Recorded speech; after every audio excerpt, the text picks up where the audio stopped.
శ్రీ గురుభ్యో నమః. శ్రీ మహాగణపతే నమః. మకర రాశి వారికి సెప్టెంబర్ నెలలో ఎలా ఉండబోతుంది అనేది చూద్దాం. సెప్టెంబర్ నెలలో ఈ రాశి వారికి ఎలా ఉండబోతుంది అనేది చూసే ముందు గ్రహస్థితి ఎలా ఉంది అనేది చూద్దాం. ఈ రాశి వారికి ధనస్థానాల్లో శనిగ్రహ సంచారం, తృతీయంలో రాహుగ్రహ సంచారం, అదేవిధంగా షష్టమంలో ఈ రాశి వారికి వచ్చేటప్పటికి కుజగ్రహ సంచారం జరుగుతుంది. కుజుడు షష్టమంలో ఉన్నాడు. ఈ రాశి వారికి అత్యంత అనుకూలమైనటువంటి స్థానంలో, రాహు కూడా మంచి అనుకూలమైనటువంటి స్థానంలో ఉన్నాడు. గురువు వచ్చేటప్పటికి పంచమంలో ఉన్నాడు. ఈ రాశి వారికి బుధుడు మనం చూసినట్లయితే సప్తమంలో బుధగ్రహ సంచారం జరుగుతుంది. బుధుడి యొక్క మార్పు వచ్చేటప్పటికి సెప్టెంబర్ 4వ తారీఖున సింహంలోకి, దాని తర్వాత సెప్టెంబర్ 18వ తారీఖు తర్వాత ఈ రాశి వారికి వచ్చేటప్పటికి 22వ తారీఖున తన యొక్క మార్పు అనేది కన్యలోకి జరుగుతున్నది అన్నమాట. అంటే ఇది భాగ్యస్థానంలోకి జరుగుతున్నది, అంటే అష్టమం నుంచి భాగ్యస్థానంలోకి జరుగుతున్నది.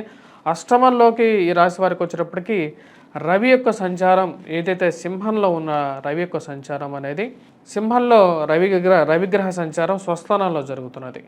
అష్టమంలో ఉన్నటువంటి రవి భాగ్యస్థానంలోకి మారబోతున్నాడు. భాగ్యస్థానంలో శుక్రుడితో కలిసి కేతువుతో కలిసి ఉన్నటువంటి శుక్రుడు సెప్టెంబర్ 18వ తారీఖున తన యొక్క మార్పు అనేది జరుగుతున్నది. భాగ్యం నుంచి రాజ్యస్థానంలోకి జరుగుతున్నది.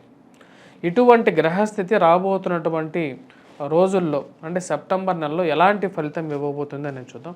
ముందుగా నేను ఇచ్చినటువంటి ర్యాంక్, అంటే ఈ యొక్క నెలలో సెప్టెంబర్ నెలలో వీరు ఇచ్చినటువంటి ర్యాంక్ వచ్చేటప్పటికి సెప్టెంబర్లో ఈ రాశి వారికి నేను ఇచ్చింది ముఖ్యంగా వచ్చేటప్పటికి నంబర్ 2 ఇచ్చాను అన్నమాట. ఎందుకు నేను నంబర్ 2 ఇచ్చానంటే ఈ రాశి వారికి కుజుడు అత్యంత అనుకూలమైనటువంటి స్థానాల్లో, షష్టమ స్థానాల్లో ఈ నెల మొత్తం ఉండబోతున్నాడు.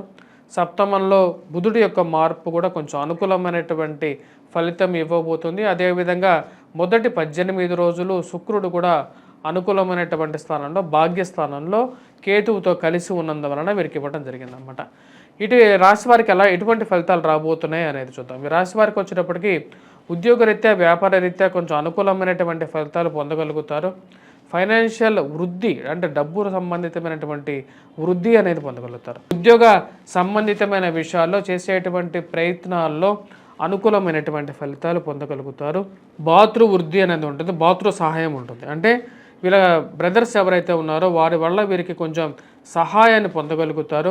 ల్యాండ్ రిలేటెడ్ ఇన్వెస్ట్మెంట్స్ అనేవి కొంచెం మూమెంట్ అనేది పొందడం అనేది జరుగుతుంది. అంటే ఈ ల్యాండ్లో ఇన్వెస్ట్మెంట్ చేసినటువంటి డబ్బుల్లో కొంచెం వృద్ధి అనేది పొందగలుగుతారు.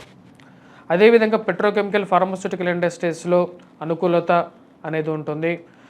ఎవరైతే ఇన్వెస్ట్ చేస్తారో వారికి కొంచెం అనుకూలమైనటువంటి ఫలితాలు పొందగలుగుతారు. అదేవిధంగా రెవెన్యూ కార్యాలయాల్లో ఎవరైతే వారి యొక్క దస్తావేజులు ముందుకు జరపాలని చెప్పి ప్రయత్నం చేస్తుంటారో వారికి కొంచెం అనుకూలమైనటువంటి అధికారుల ప్రోద్బలం అనేది వారికి కలిసి వస్తుంది. రాజకీయ అనుకూలత అనేది కలిసి వస్తుంది. ఇది కొంచెం అనుకూలమైనటువంటి ఫలితాలు ఇవ్వగలుగుతుంది. వృత్తిరీత్యా, వ్యాపార రీత్యా అనుకూలమైనటువంటి ఫలితాలుగానే చెప్పచ్చు. కుజుడి యొక్క అనుకూలమైనటువంటి స్థితిగతి అనేది వీరికి కలిసి వస్తుంది. కాకపోతే రాశి వారికి రవి యొక్క ప్రతికూలమైనటువంటి ఫలితం కూడా ఉంది. రవి సప్తమంలోనూ, షష్టమంలోనూ, అష్టమంలోనూ ఉన్నప్పుడు ప్రతికూలమైనటువంటి ఫలితాలు ఇస్తాడు. ముఖ్యంగా ఈ రాశి వారికి వైవాహిక జీవితంలో మనస్పర్ధలు గురి కావడానికి కారకంగా ఉంటుంది. సప్తమంలో రవిగ్రహ సంచారం జరుగుతున్నప్పుడు భార్యాభర్తల మధ్య చిన్న పొరపత్యాల కారకంగా ఉంటుంది. కాబట్టి ఆ విషయంలో జాగ్రత్తలు తీసుకోండి. రాజకీయంగా మీరు ఎదగడానికి చేస్తున్నటువంటి ప్రయత్నాల్లో రాహువు యొక్క అనుకూలత అనేది బాగా కలిసి వస్తున్నది. రాజకీయ నాయకుల యొక్క సపోర్ట్ అనేది వీరికి బాగా కలిసి వస్తుంది. కుజుడు ఈ రాశి వారికి షష్టమంలో సంచారం చేస్తున్నప్పుడు పూర్తిగా అనుకూలమైనటువంటి ఫలితాలు ఇవ్వగలుగుతాడు. రాహు కూడా కలిసి వచ్చినప్పుడు రాజకీయంగా కూడా కొంచెం అనుకూలమైనటువంటి ఫలితాలుగానే చెప్పవచ్చు రాశి వారికి. రాశి వారికి చెప్పాలంటే ముఖ్యంగా వివాహ ప్రయత్న సంబంధితమైన విషయాల్లో కొన్ని ఇష్యూస్ అనేవి ఏర్పడతాయి. దానికి కారకం వచ్చేటప్పటికీ రవి యొక్క ప్రతికూలమైనటువంటి ఫలితం. ఇంక్రిమెంట్స్, ప్రమోషన్స్ పరంగా డబ్బు వచ్చినప్పటికీ కూడా అదేవిధంగా ఖర్చు కూడా సూచిస్తున్నది. ఏదో విధంగా డబ్బు అనేది ఖర్చు అయిపోతుంటుంది. ఆ విషయాన్ని మీరు అంటే దుర్వ్యయం అవ్వదు, దుర్వ్యయం అవ్వకుండా సద్వ్యయంగానే మీకు అవసరమైనటువంటి విషయానికి ఖర్చు పెడతారు. ఎందుకంటే శుక్రుడు మంచి అనుకూలమైనటువంటి స్థానంలో, భాగ్యస్థానంలో ఉన్నప్పుడు మంచి అనుకూలమైనటువంటి ఫలితాలు కూడా ఇవ్వగలుగుతాడు. కేతువుతో కలిసినటువంటి శుక్రుడు ఇటువంటి ఫలితాన్ని ఇవ్వగలుగుతాడు. స్త్రీలతో మంచి సత్సంబంధాలు కలిగి ఉంటారు. వారి సహాయాన్ని మీకు ఇవ్వగలుగుతారు. స్త్రీలు కూడా వచ్చేటప్పటికి మీకు సపోర్టుగా మొదటి 18 రోజులు ఇవ్వగలుగుతారు. ఉద్యోగపరంగా కూడా 18వ తారీఖు వరకు మంచి అనుకూలమైనటువంటి ఫలితం పొందగలుగుతారు. 18వ తారీఖు తర్వాత కొంచెం మిశ్రమమైనటువంటి ఫలితాలు కూడా ఈ రాశి వారికి వస్తాయన్నమాట. స్త్రీలతో 18వ తారీఖు తర్వాత కొంచెం జాగ్రత్తలు పెట్టుకుంటే మంచిది. అంటే వాళ్ళతో మెలిగేటప్పుడు కొన్ని జాగ్రత్తలు తీసుకుంటే 18వ తారీఖు తర్వాత కొంచెం బెటర్ రిజల్ట్స్ అనేది పొందడం అనేది జరుగుతుంది రాశి వారికి. ఫైనాన్షియల్గా కొద్దిగా ఎక్కువ ఖర్చు ఉండడానికి కారకం శని ధనస్థానంలో ఉన్నప్పుడు ఇరుగు పొరుగు సఖ్యత విషయంలోనూ మీరు మాట్లాడేటువంటి విషయాల్లోనూ కొన్ని జాగ్రత్తలు తీసుకోవాలి. ఈ రాశి వారికి ఓవరాల్గా అనుకూలమైనటువంటి గ్రహస్థితిగానే చెప్పచ్చు. ఆగిపోయినటువంటి ల్యాండ్ రిలేటెడ్ ఇష్యూస్ ఏవైతే ఉన్నాయో, చాలా కాలంగా ఆగిపోయినటువంటి స్థితిగతిలో ఉన్నటువంటి ఇష్యూస్ ఏవైతే ఉన్నాయో, ల్యాండ్ రిలేటెడ్ ఇష్యూస్, లేకపోతే కోర్టు రిలేటెడ్ సంబంధితమైనటువంటి వ్యవహారాలు ఏవైతే ఉన్నాయో ఆ యొక్క వ్యవహారాల్లో కదలిక అనేది మొదలవుతుంది. ఆ కదలిక అనేది మీకు ఎంతగానో లాభదాయకంగా ఉంటుంది. మీ మానసిక సంతృప్తికి గల కారకంగా కూడా ఉంటుంది రాశి. ఓవరాల్గా ఈ రాశి వారికి వచ్చేటప్పటికి అనుకూలమైనటువంటి స్థితి అని చెప్పచ్చు. దాని కారకం వచ్చేటప్పటికి ఉన్నటువంటి స్థితిగతి.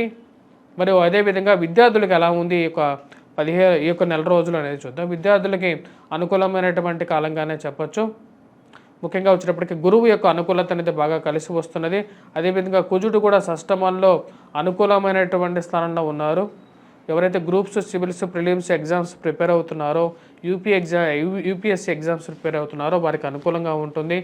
ఎవరైతే పోలీస్ సంబంధితమైనటువంటి శిక్షణ చేస్తున్నారో, లేకపోతే పోలీస్ జాబ్ పరంగా చేస్తున్నారో వారికి మంచి అనుకూల కాలం.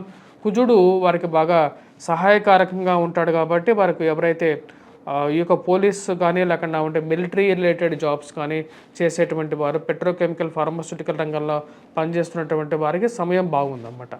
వారికి మంచి అవకాశాలు కలిసి రావటం అనేది ఒక మంచి, ఎవరైతే ప్రమోషన్ గురించి ప్రయత్నం చేస్తున్నారో వారికి కలిసి రావడానికి ఎక్కువగా అవకాశం అనేది ఉంటుంది. సివిల్ కాంట్రాక్టర్స్కి మంచి అనుకూలమైనటువంటి కాలంగా చెప్పొచ్చు.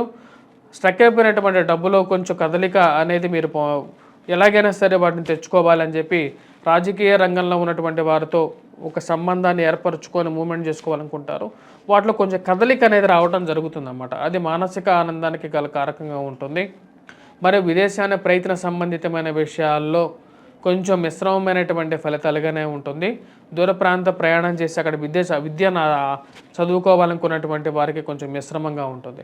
వివాహ ప్రయత్న సంబంధితమైన విషయాల్లో ఎలా ఉంది అని చూద్దాం.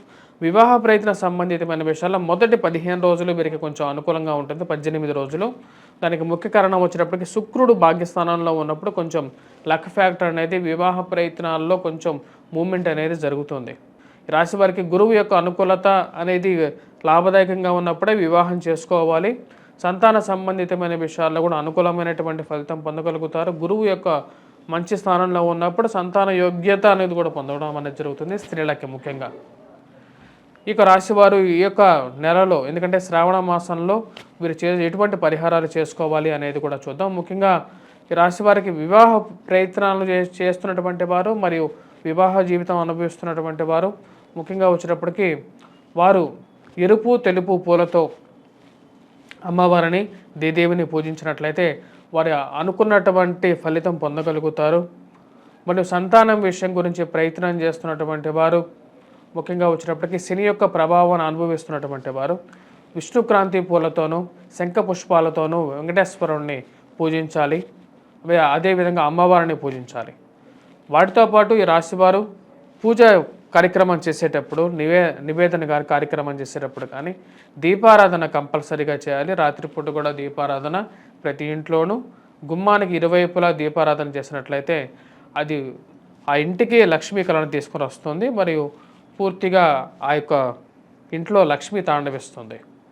వాటితో పాటు ఈ రాశివారు ముఖ్యంగా వచ్చేటప్పటికి పూజ చేసేటప్పుడు చామంతులను ఎక్కువగా వాడినట్లయితే అది ఎక్కువగా శుభాన్ని కలిగిస్తుంది వీరికి. స్వస్తి.